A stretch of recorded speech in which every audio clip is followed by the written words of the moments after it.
Not every night out has a happy ending, and even less so if you end up murdered by your own mother, as happened to Meighan Cordie in the story we're about to tell you.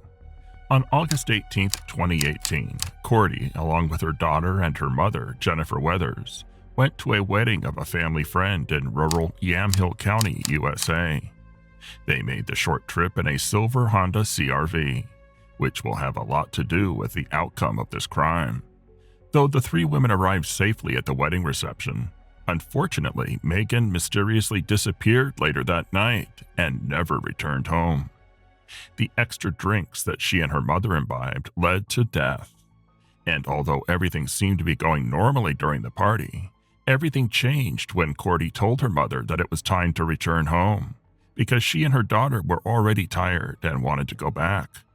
This did not please Weathers, who wanted to continue drinking and dancing, according to the testimony of some of the guests questioned by authorities a few hours after the celebration. Additionally, 3 different wedding guests told police that Weathers was too intoxicated to drive, and in fact, one guest described Weathers as, quote, a sloppy drunk. Other guests alleged in their statements that Cordie had also been drinking, but none of them described her as quite as intoxicated as her mother was. At 10:30 p.m., mother and daughter started arguing while walking to their car, and according to investigators, the 2 women disagreed about who was to drive. Cordie didn't want to drive because she'd been drinking and already had a DUI ignition interlock device on her vehicle related to a previous DUI. So she thought it made sense for her mother to drive, an idea that only ended in tragedy. For her part, Weathers was not only angry about having to drive, she was upset that she was forced to leave the wedding reception earlier than she'd wanted to. As they drove away, the argument escalated, and Cordie, with the intention of stopping the argument and allowing her mother to stay, called her boyfriend to see if he could come pick her up. But he refused because he had to go to work early the next day. So what did Jennifer Weathers have to say, since she was the main suspect in the mysterious and sudden disappearance of her daughter, Cordie?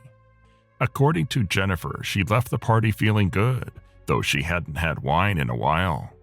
Quote, I enjoyed the wedding that day because I wanted to dance. She said she thought she was fine when she left the party and did not know how things got so out of control from one moment to the next. She confessed that, quote, Cordie demanded to get out of the car.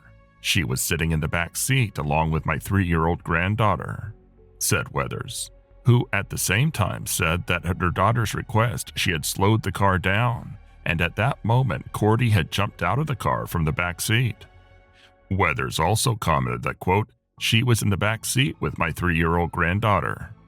Weathers stopped just after her daughter jumped out and tried to see where she'd gone, but she claimed that it was so dark as there were no streetlights or houses around. Despite that, Weathers explained to police that she got out and walked around her car looking for her daughter, but she could not find her despite calling her name. So she went back to the car and started driving while looking out the window trying to see or hear her daughter. Trying to get her to let go of my hair. She finally lets go of my hair and starts slowing the car down. She's like, I'm going to get out. And I'm like, you're not getting out. You're not getting out of the car. And I was almost to a stop. And she started opening the door, which is why it's slowing down. And I was almost to a stop, and she just opened it and jumped out. So then I stopped the car and got out and walked around it, closed her door that she had jumped out of, and I was looking for her. I couldn't see her anywhere. I'm calling her name, and she's not answering me. I can't leave the car because Gia's in it. So I'm just calling her name, get back in the car, and I can't see her anywhere.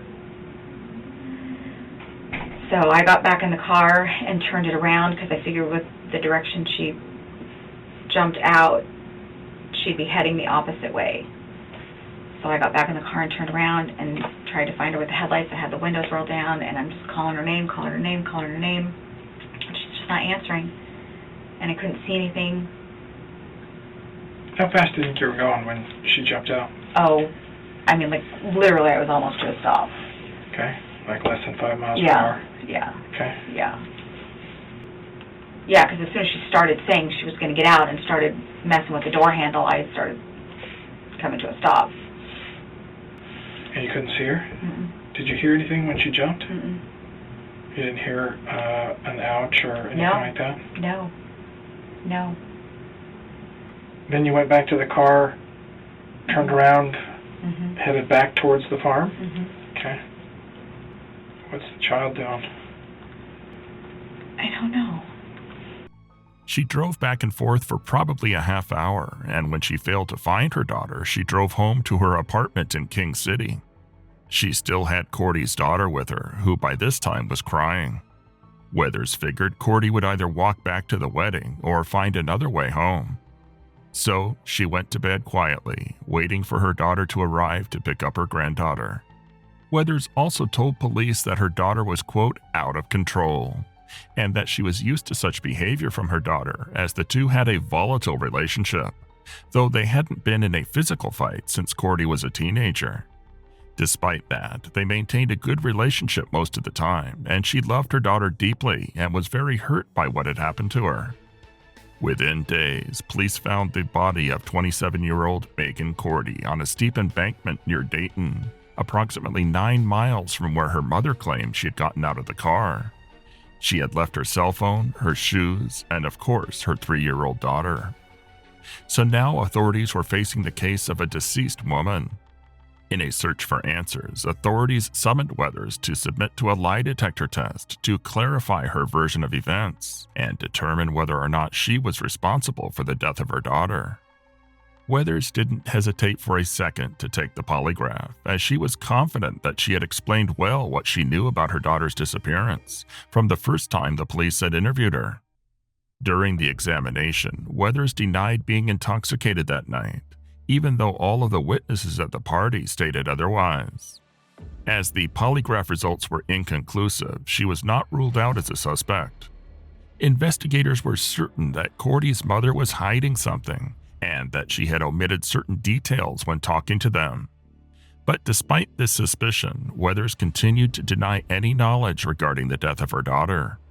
Each time the authorities questioned her version of events, they realized that her story didn't fit with all of the other statements and evidence that had been collected. In fact, Detective Steele found a roll of Weathers' hair in the front seat of the Honda CR-V. A large amount of hair that still had the roots attached. It wasn't the kind of hair that would fall out while brushing. So, Steele reasoned, it must have been pulled out. Weathers was asked what, if anything, she could say about that, to which she argued that she had gone at it rough and tumble in the car with her daughter. Yeah, we were in the car. Okay. And then it got heated in the car? Mm-hmm. Okay. And, did it ever get physical in the car? She pulled my hair. Okay. How far from the venue were you, or was it still at the venue? No, it was right before she got out of the car. We'd already started driving, and she was yelling at me. And she just yanked my head back. And I slammed on the brakes. And then I yelled at her, "What are you doing? Gia's in the car." And I reached back and hit her arm. I'm sure I must have hit her arm. Just trying to make her let go of my hair. That was something Weathers had not previously disclosed to investigators. She had concealed the fact that there'd been a physical fight with her daughter. And when she finally let go of my hair, I started slowing the car down, which is when she started opening the door and saying, "I'm going to get out." Oh, first she had called her boyfriend. You hit her in the arm how many times? Oh, I don't know. I just reached back until she let go of my hair. Okay. I Are don't you know. sure that you were hitting her arm? No. You were just hitting something? I was just reaching back and... Okay. I mean, it had to have been her arm because she would have been like this. Mm-hmm. So, I'm assuming it was her arm. Okay.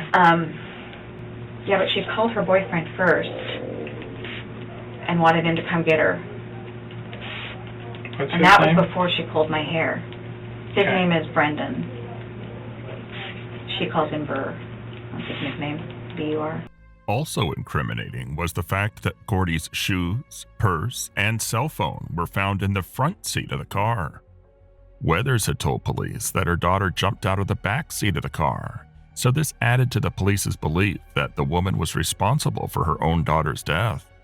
First thing the morning after the disappearance, Weathers said she went to the car and discovered her daughter's shoes, purse, and cell phone in the back seat. And, out of concern that something bad had happened, she put her belongings in the front seat while she reflected on her daughter. But is this really the reason why her daughter's things were in a different place from where she had said she jumped? Weathers added that out of concern, she had returned to the area near the wedding reception and drove for about 2 hours intending to find her daughter. But she found nothing, not a trace. Weathers also admitted that she did not ask anyone at the wedding venue if they had seen her daughter, nor did she ask at any nearby residences. All she did was call a police emergency hotline, stating that she was at a wedding with her daughter and that she had gotten angry, so she got out of the car and hadn't been heard from since. Quote, "I've looked at hospitals and prisons and she's not in either," she said. Hi, is this a number I call for a non-emergency? This is the dispatch center non-emergency number. How can I help you? I'm sorry. My daughter has been missing since last night, and I'm getting kind of worried because she's supposed to work in 10 minutes, and I haven't heard anything from her. We were at a wedding, and she was upset and got out of the car, and I haven't heard from her since, and I haven't been able to find her. I drove around for 2 hours this morning looking for where she got out of the car, and so I don't know if I should call 911 or if I have to wait a certain amount of time. No, there's never a certain amount of time that you have to wait. Okay. Do you want to report her as missing? Yeah, I think so. Where was she missing from? I've checked the hospitals and I've checked the jails, and she's not in either one of those. So the wedding was at Heiser Farm in Dayton, Oregon. Once the police declared Cordie a missing person, her friends began to worry. Some of her co-workers said, quote, "It wasn't until she didn't show up for work that we said, okay, there's probably something going on here." Upon learning of her disappearance, a team of volunteer searchers, including firefighters, was quickly assembled, including Cordie's father, who was the captain of the Clackamas Fire Department. Hundreds of flyers were printed showing Cordie's smiling face and description under a bold headline that read, "Missing Meighan Cordie." Later, Yamhill County Search and Rescue joined the effort, using planes and helicopters equipped with FLIR aerial cameras to capture heat signatures. Searchers scoured open fields, rugged brush, and nearby waterways for days, but found no trace of Cordie. For their part, the detectives pressed the victim's mother for more answers, demanding the truth. But she would say only, quote, "I'm not lying to you. I've left out a couple of things, but I haven't lied." Detective Steele asked Weathers to take him to the location where Cordie exited the vehicle. Weathers admitted that she didn't know exactly where she had last seen her daughter, stating that it was dark that night and she didn't know the area. But even if she didn't know exactly where her daughter jumped, she was able to lead detectives to an area where she thought Cordie may have left the vehicle. And she said all she remembered was grass on the side of the road with no streetlights. So the detectives marked the spot where the victim had apparently disappeared. On August 21st, 3 days after Cordie's disappearance, Weathers took the polygraph exam at the Salem Police Department. Over the course of about 2 hours, a lie detector expert had Weathers describe the night of her daughter's disappearance. Weathers admitted that she didn't remember everything that happened that night, adding, quote, "I feel like there's something I don't remember." After discussing the circumstances surrounding Cordie's disappearance, the detective asked her 2 specific questions. Are you lying about your daughter getting out of the car under her own power? Weathers affirmed she was not. And on a second question, the investigator asked, are you lying about any part of your daughter's disappearance? No response. On top of all of this, Weathers showed erratic and inconsistent physiological responses, as the examiner stated in his report. With the lack of consistency and half-truths, detectives suggested Weathers take a follow-up test the next day, to which Weathers agreed. Later that night, though, she sent an email to the police asking to postpone the second lie detector test. Suspiciously, Weathers never rescheduled it. Surely she must be hiding something and didn't want it discovered. On the morning of August 23rd, emergency services received a 911 call. 3 joggers reported seeing a dead woman on an embankment at the Dayton interchange with Highway 18. So police quickly moved to the scene. The woman's body was about 25 feet down an embankment. The clothing matched exactly what Cordie had been wearing on the day of the wedding, a flowered blue pantsuit. But before they could confirm it was the missing girl, detectives called in the medical examiner and the Oregon State Police Forensic Services to help process the scene.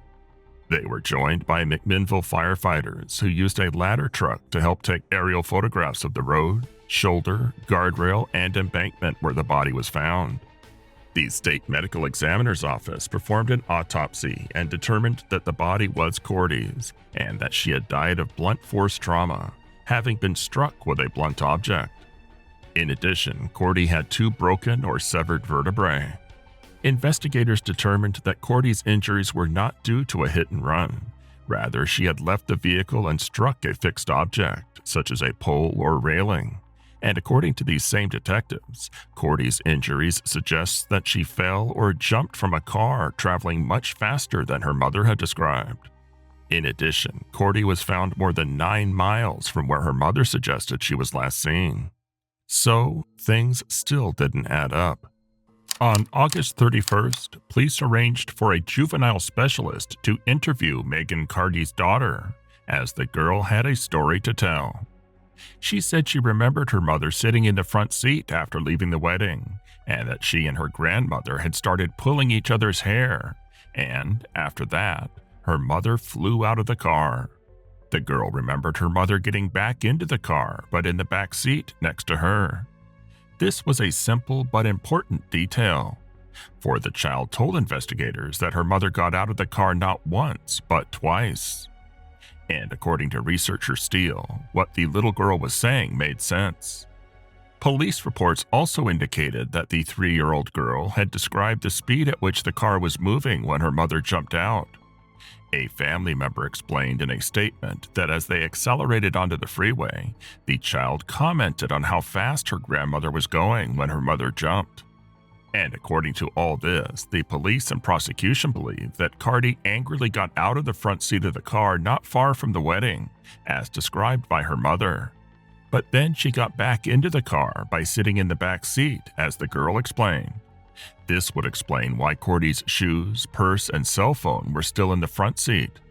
And as they continued driving home, police theorized there was a second heated argument. When Weathers' Honda CR-V rounded a curve on Southeast Foster Road, about 9 miles from the wedding, investigators believe that this was when Cordie either jumped or fell out of the car. They also believe she struck the guardrail support beam and the roadway, which caused her death instantly before she rolled out of sight down the embankment. Investigators do not believe she was pushed or forced out of the car. They claim that was physically impossible because Cordie was in the back seat while her mother was up front driving. So, Cordie's tragic death was ruled accidental. On October 1st, Jennifer Weathers was charged only with DUI and recklessly endangering the life of another person. She did not face any charges related to her daughter's death. Prosecutors and police admit they don't know whether Weathers was intentionally misleading investigators or if she was simply too drunk to remember everything that had happened that night. She pleaded guilty to the DUI, a misdemeanor, but nowhere near as serious a crime as murder, and she was sentenced to just 5 days in jail. Jennifer accepted full responsibility for drunk driving. But while she was indeed driving under the influence of alcohol, that had nothing to do with Meighan's tragic death, the court said. On February 21st, a Washington County judge allowed Jennifer Weathers to legally change her name to Jennifer C. Jaeger to avoid attacks from citizens who believed she was responsible for her daughter's death. Weathers does not want anyone to remind her about her daughter's mysterious death, and she doesn't want to feel the criticism and social rejection because it has already been so hard for her to lose her daughter. In fact, our team tried to contact Weathers to interview her and have her tell us on camera what happened, but she refused and asked not to be called again. And all of this not only caused her to lose her daughter, but also her granddaughter, since as part of the plea agreement for her DUI, Weathers was ordered to have no contact with her granddaughter. The child is now living with her biological father, who was given custody according to court records. Yamhill County District Attorney Brad Berry understands the public may be frustrated that Weathers could not be charged in connection with their daughter's death. But after a lengthy review of Oregon law, it was determined that there were no charges or crimes that fit this case. The prosecutor confessed that, for them as authorities, it was also frustrating not to be able to do anything more. Although we all would have preferred to see her behind bars, a legal loophole gave her her freedom. If you liked this video and want to continue enjoying more criminal stories like this one, we invite you to subscribe and hit that notification bell so you don't miss any of the shocking criminal stories we have for you. See you next time.